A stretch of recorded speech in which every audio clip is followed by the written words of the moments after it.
언젠가 100주년 기념교회를 담임하시다가 지금은 은퇴하신 이재철 목사님의 간증을 읽은 적이 있습니다.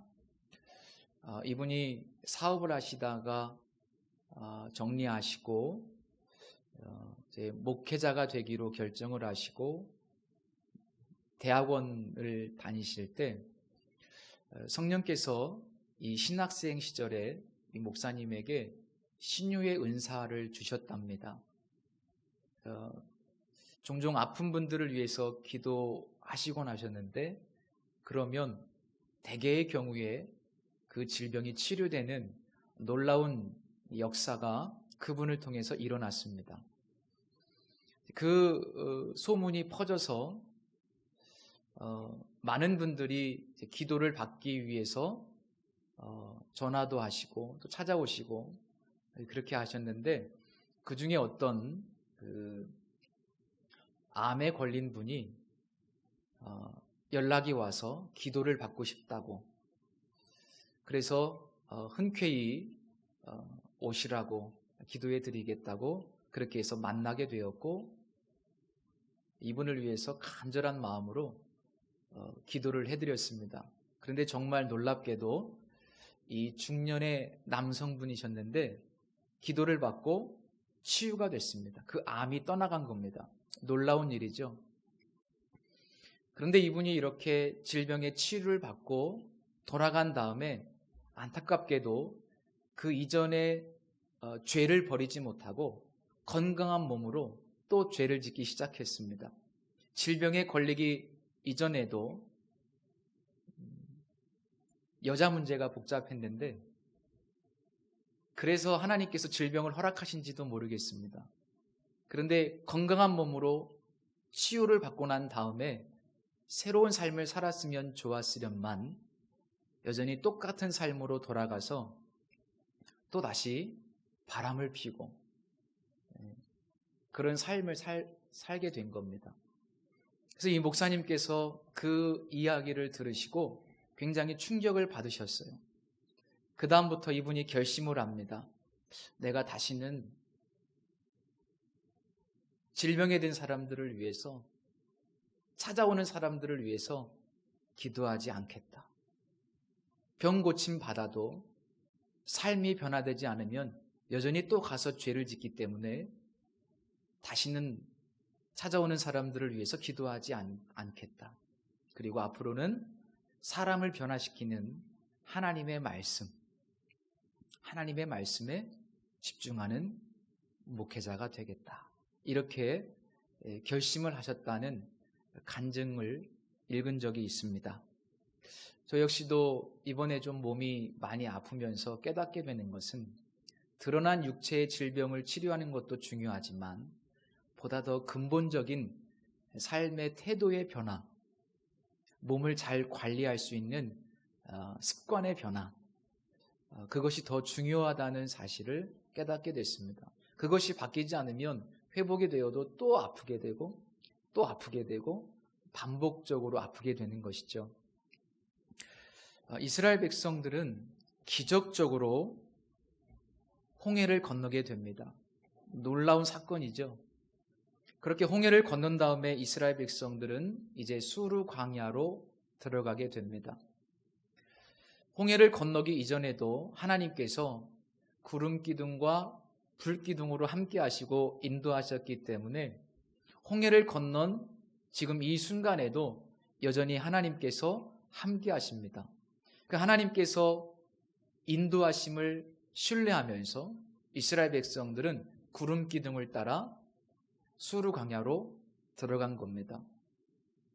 조금만 더 가면 쉴만한 물가, 푸른 초장이 있겠지.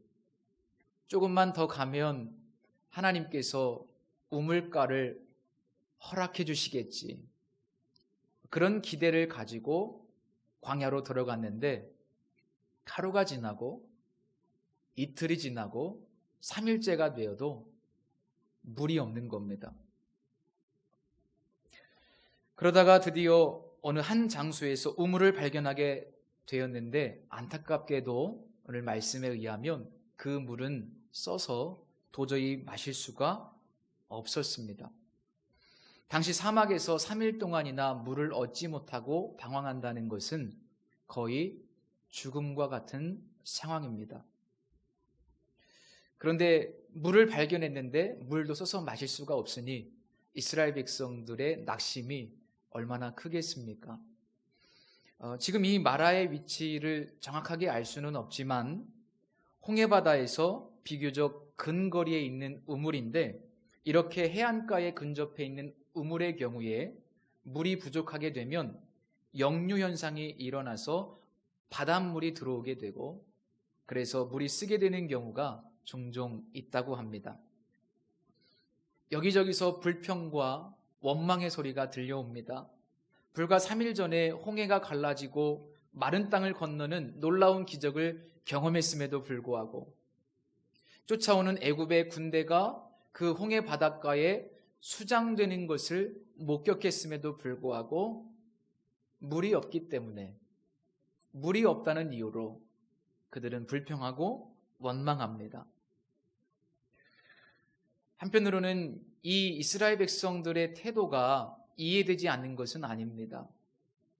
우리는 사막을 경험한 적이 없기 때문에 이스라엘 백성들의 마음을 짐작하기가 어렵지만, 사막 한가운데서 물이 없이 3일 길을 건넌다는 것은 죽음과 같은 고통입니다. 더군다나 여기까지 하나님께서 인도하셨습니다. 분명히 하나님의 인도하심을 따라서 구름 기둥을 보면서 여기까지 쫓아왔는데 물이 없어요. 발견한 우물이 물이 써서 마실 수가 없어요. 얼마나 절망했겠습니까? 간혹 우리 신앙인들의 삶에 이해되지 않는 상황들이 닥쳐올 때가 있습니다. 전혀 부닥치고 싶지 않은 환경으로 하나님께서 우리를 몰아가실 때가 종종 있습니다. 그 이유가 무엇일까? 마치 이스라엘 백성들이 이런 난처한 어려운 상황을 경험하듯이 우리의 삶에도 그럴 상황이 찾아올 때가 있습니다. 왜 그럴까? 오늘 성경 말씀 25절을 보시면 하나님의 목적을 알 수 있는 중요한 표현이 있습니다. 그들을 시험하실세라는 표현인데, 여기서 시험이라는 것은 일종의 훈련 과정, 즉 연단이라고 생각하시면 됩니다. 모든 그리스도인들에게는 이 연단의 과정이 있습니다.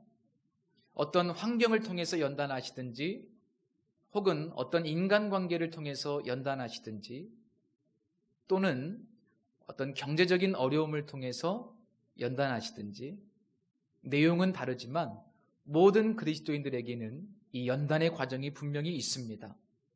3일 전에 홍해를 건너왔는데, 이 홍해 사건은 신학적으로 해석을 한다면 새로운 공동체, 즉 교회의 탄생을 의미하기도 하고, 개인적으로 적용해 본다면 새로운 피조물이 된 사건, 구원 사건이기 때문에 새로운 피조물이 된 영적인 사건입니다. 사도 바울은 이 사건을 광야에서의 세례 사건으로 설명하기도 합니다.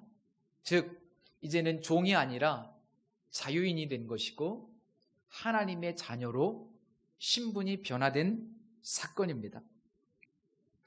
성경적으로 보면 우리의 신분이 이렇게 변화된 다음에는 점진적인 성화의 과정이 동반하게 됩니다. 하나님의 자녀로 신분이 변화되었기 때문에 그 이후에는 이제 하나님의 자녀답게 만들어 가시는 연단의 과정이 따라오는 겁니다. 그래서 이 광야의 여정은 한마디로 연단의 과정이라고 정의할 수 있습니다.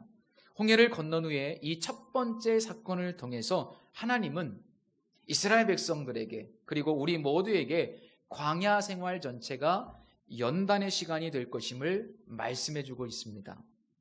첫 번째 맞이하는 이 사건은 마치 광야 학교의 오리엔테이션과 같습니다. 그리고 그 연단의 결론을 보여주는 것이 바로 27절 말씀입니다. 마치 한 편의 그림 같은 아름다운 장면이죠. 이것이 연단의 과정을 거치고 난 다음에 우리 인생의 결론이다라고 하나님께서 보여주시는 그림 언어입니다. 구원받은 백성들에게는 반드시 연단이라는 하나님의 선하신 목적이 있다는 것을 기억하시고 그 연단의 결과는 언제나 아름다운 엘림과 같다는 사실을 믿으시기 바랍니다. 이스라엘 백성들도 불평하고 원망했지만 모세 역시도 당혹스럽기는 마찬가지입니다. 홍해를 건넌 이후에 모세에게는 드디어 첫 번째로 리더십의 위기가 닥쳐오죠. 그런데 모세가 이 상황을 어떻게 돌파하는가? 말씀 25절 보시면 모세가 여호와께 부르짖었더니 라고 기록하고 있습니다. 모세는 이 위기, 이 문제를 가지고 하나님 앞에 엎드립니다.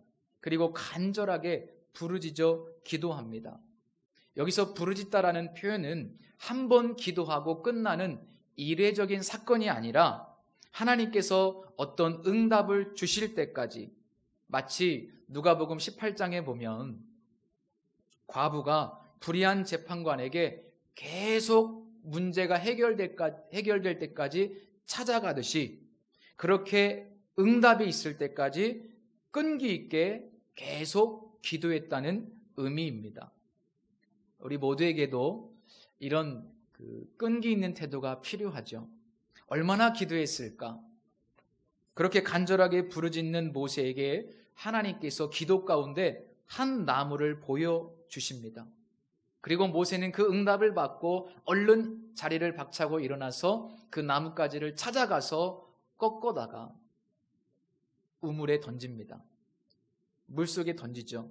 그랬더니 놀랍게도 그 쓴 물이 달게 되는 놀라운 변화가 일어납니다.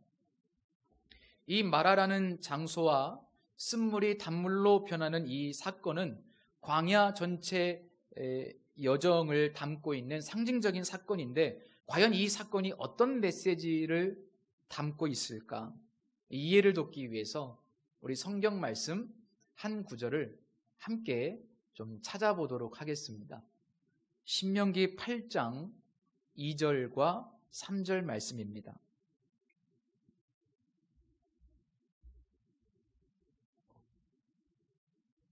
구약성경 274면입니다.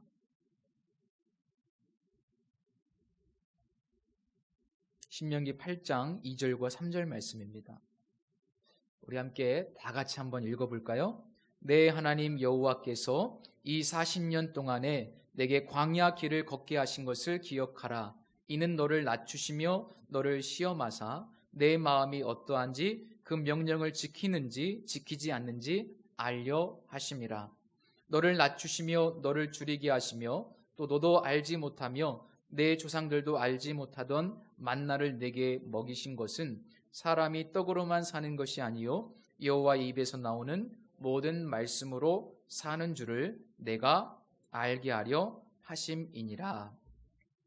자, 이 내용을 보면 광야 40년 동안 하나님께서 그들을 연단하셨는데 가장 중요한 목적, 가장 중요한 이유는 그들이 그 명령을 지키는지 지키지 않는지, 사람이 떡으로만 사는 것이 아니라 하나님의 입으로부터 나오는 모든 말씀으로 사는 것임을 교육하시기 위함이라고 명확하게 정리하고 있습니다. 우리가 예수 믿기 이전에는 떡으로 상징되는 소유 중심의 삶을 살았습니다. 더 많은 떡을 얻기 위해서 몸부림치는 자아 중심, 성취 중심의 삶을 살았습니다. 그런데 예수 믿고 난 이후에 하나님의 자녀가 되었다면, 즉 홍해를 건넌 이후에는 이제 말씀이라는 존재 중심의 삶으로, 그리고 자아 중심이 아니라 하나님 중심의 삶으로 변화되어야만 합니다. 이것이 바로 신앙의 여정에서 일어나는 연단의 과정이고 성화의 과정입니다. 다시 오늘 본문으로 돌아가서 오늘 본문에서는 샘이라고 번역되어 있기도 하고 또 물이라는 그 상징적인 표현을 쓰기도 했는데, 이 우물이라는 히브리어 단어는 두 가지 의미를 가지고 있습니다. 아인이라는 단어인데 우물이라는 뜻도 있지만 사람의 눈이라는 의미도 있습니다. 그래서 히브리인들은 우물을 변화시킨 것을 눈을 변화시킨 것과 같은 의미로 받아들이고, 사람의 눈이 변화되었다는 것은 곧 그 사람의 가치관, 그 사람의 관점이 변화되었다는 것을 의미합니다. 사도행전 9장에 보시면 사도 바울이 다메섹 도상에서 찾아오시는 예수님을 만나게 됩니다. 그때 너무나 강렬한 빛으로 예수님께서 임하시기 때문에 사도 바울이 그 만남 이후에 눈이 시력을 상실하게 됩니다. 눈에 문제가 생기죠. 나중에 사람들의 손에 이끌려 들어가서 다메섹에 있는 아나니아라고 하는 제자에게 안수기도를 받는데, 사도행전 9장 18절 말씀에 보면 즉시 사울의 눈에서 비늘 같은 것이 벗어져 다시 보게 된지라 일어나 세례를 받고 라고 기록하고 있습니다.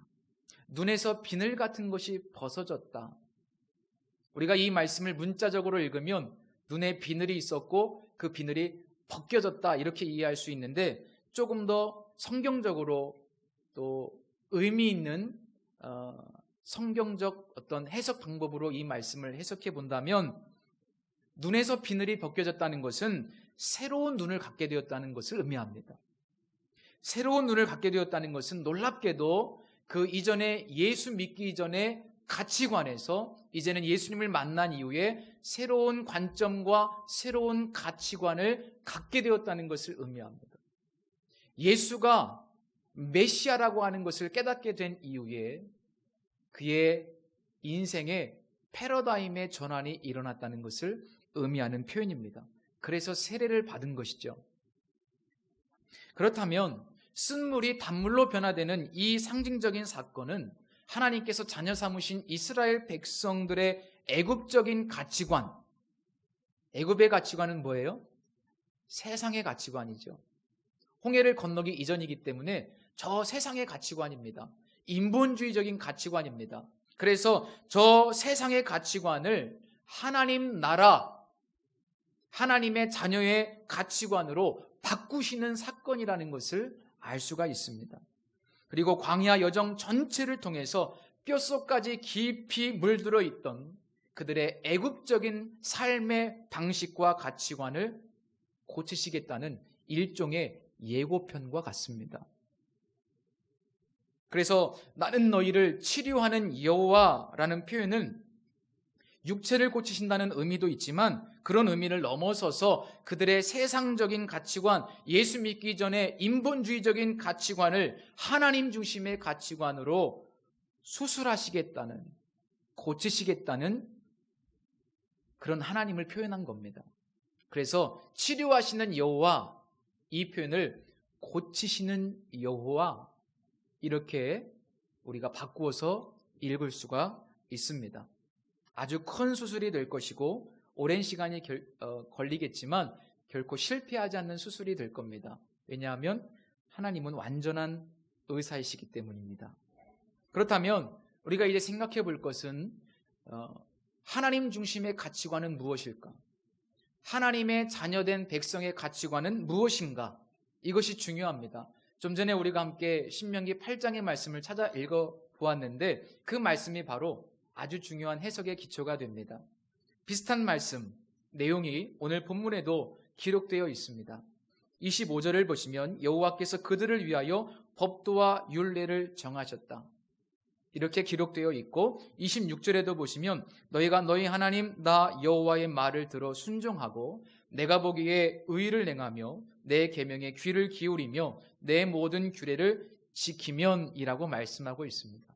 바로 이 장소에서 하나님께서 율례와 법도를 정하셨다는 거예요. 여기서부터 그리고 지금부터 하나님의 말씀을 듣고 순종하면 이렇게 말씀하십니다. 이해가 되시죠? 그러니까 하나님의 계획은 이 광야의 연단을 통해서 애굽의 가치관, 세상의 가치관을 하나님 중심의 가치관으로 고치시는 것이 하나님의 목적인데 하나님 중심의 가치관은 무엇이냐? 한마디로 정의하면 하나님의 말씀이 기준이 되는 삶입니다. 하나님의 말씀이 기준이 되는 삶.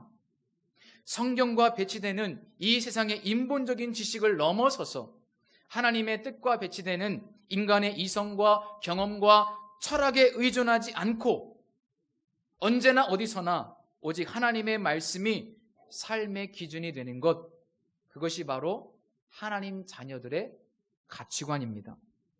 이렇게 가치관의 변화를 이루어 가시는 분이 바로 고치시는 하나님이시고 치료하시는 여호와라는 겁니다. 바로 이런 목적 때문에 오히려 하나님은 종종 질병을 주시기도 합니다. 질병을 도구로 사용하시는 것이죠.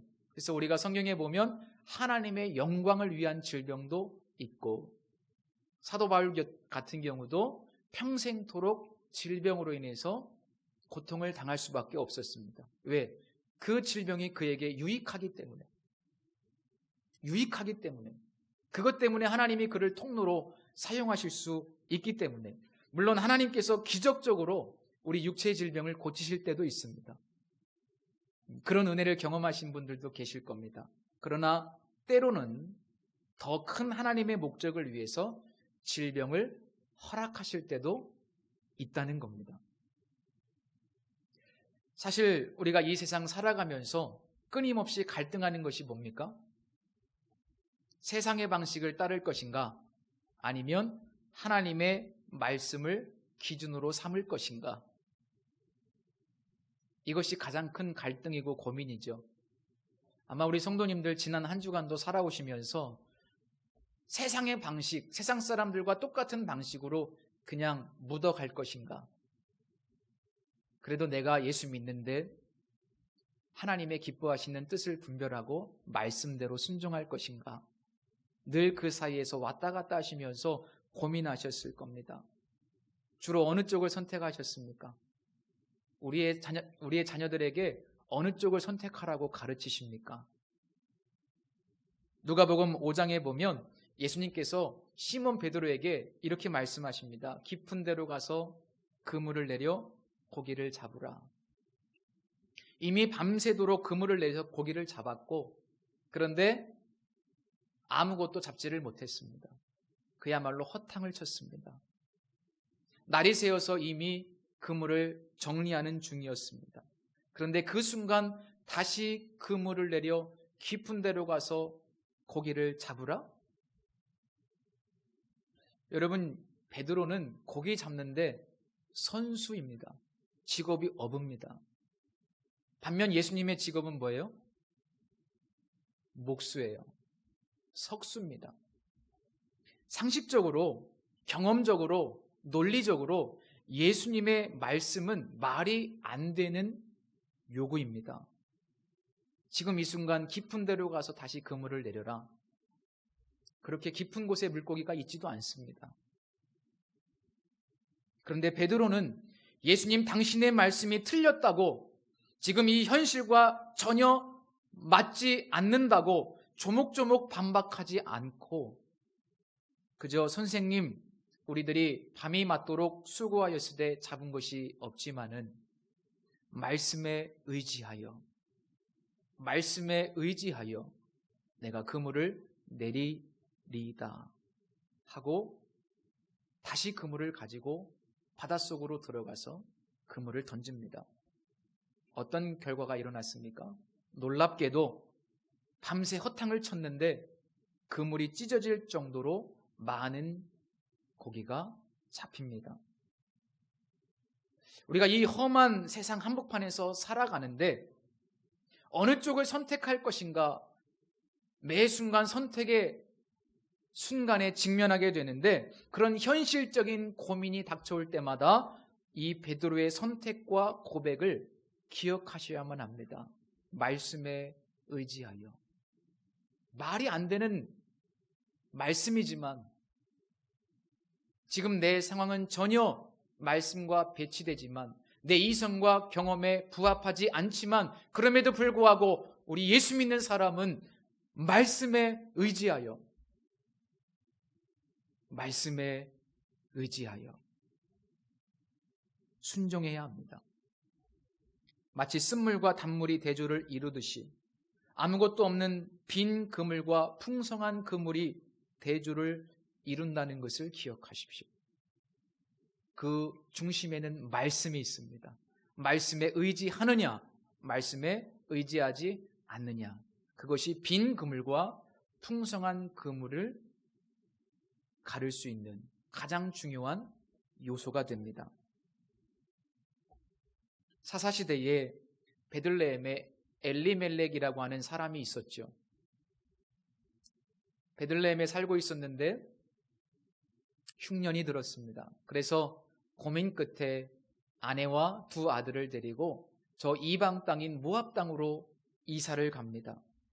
그런데 안타깝게도 엘리멜렉이 죽게 되고 채 10년이 되지 않아 사랑하는 두 아들 말론과 기럨도 이방 땅에서 젊은 나이에 요절하고 맙니다. 이제 과부가 된 나오미는 어쩔 수 없이 정말 비참한 심정으로 며느리 룻과 함께 고향 베들레헴으로 돌아오게 되죠. 해가 뉘엿뉘엿 기울어질 때 터덜터덜 아무것도 없이 베들레헴에 도착을 하게 되는데 그때 사람들이 나오미의 모습을 보면서 수군거립니다. 저 사람 혹시 나오미 아니야? 아닌 것 같은데? 아니야, 나오미야. 사람들이 수군거립니다. 그 사람들을 향하여 나오미가 뭐라고 이야기합니까? 이렇게 이야기하죠. 나를 나오미라고 부르지 말고 나를 마라라 부르라. 이는 전능자가 나를 심히 괴롭게 하셨음이니라. 기쁨, 즐거움, 행복이라고 하는 의미를 가지고 있는 이 나오미의 인생이 마라, 즉 쓴물과 같은 인생이 됐습니다. 왜 그렇게 되었을까? 성경에 직접적인 언급은 없습니다만 사사들이 치리하던 때 그리고 엘리멜렉이라고 하는 그 이름을 통해서 원인을 추측해 볼 수 있다고 생각합니다. 엘리멜렉이라고 하는 이름은 하나님은 나의 왕이시다라는 뜻입니다. 그러나 엘리멜렉은 왕이신 하나님의 말씀이 기준이 되었던 것이 아니라 사사들이 치리하던 때, 즉 자기의 소견에 옳은 대로 모든 사람이 살던 그 시대에 역시 엘리멜렉도 왕이신 하나님의 뜻을 버리고 하나님께서 기뻐하지 않는 선택을 한 거예요. 하나님의 말씀을 저버리고 자신의 경험과 이성적인 판단을 앞세워서 부유하게 보이는, 풍성하게 보이는 저 이방 땅, 모압 땅으로 떠나버린 겁니다. 그러나 하나님은 그 선택을 기뻐하지 않으셨습니다. 결국 우리는 이 이야기를 통해서 하나님의 백성이 하나님 중심의 가치관을 버릴 때, 하나님의 말씀을 떠날 때 어떤 결과를 맞이하게 되는지를 분명히 확인할 수 있습니다. 결국 오늘 본문에서 하나님께서 보여주신 한 나무, 그 나무가 무엇인지는 모르지만 오늘 본문 안에서 이 나무가 무엇을 상징하는지 알 수 있는데 그것은 바로 하나님의 말씀입니다. 이것이 없으면 쓴물, 즉 마라와 같은 인생이 되는 것이고 이것이 있으면 단물, 즉 엘림과 같은 인생이 되는 겁니다. 말씀에 따라서 우리의 인생이 쓴물이 될 수도 있고 단물이 될 수도 있습니다.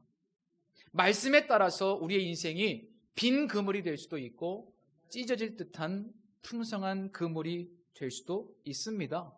바로 이런 이유 때문에 지금도 하나님은 아주 적극적으로 우리의 가치관, 우리의 세상의 관점과 방식을 치료하십니다. 그래서 우리 모두는 지금 공사 중이에요. 교만할 필요가 없습니다. 아직도 공사 중입니다.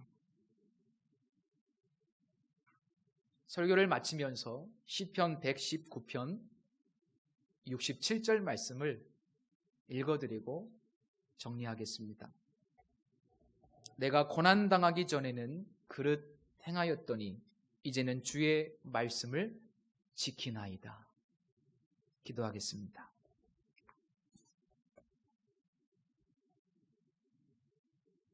하나님의 은혜로 우리를 하나님의 자녀로 부르시고 그 신분에 합당한 거룩한 백성으로 만드시기 위해 지금도 우리를 고치시는 여호와 라파의 하나님, 하나님께서 우리를 어찌 사랑하시는지 이 말씀을 통해서 깨닫게 하시고, 때로는 우리의 삶에 닥쳐오는 여러 가지 원인을 알 수 없는 상황들, 어쩌면 그것을 통해서 우리를 사랑으로 고치시는 하나님의 연단의 과정임을 깨닫게 하여 주옵소서.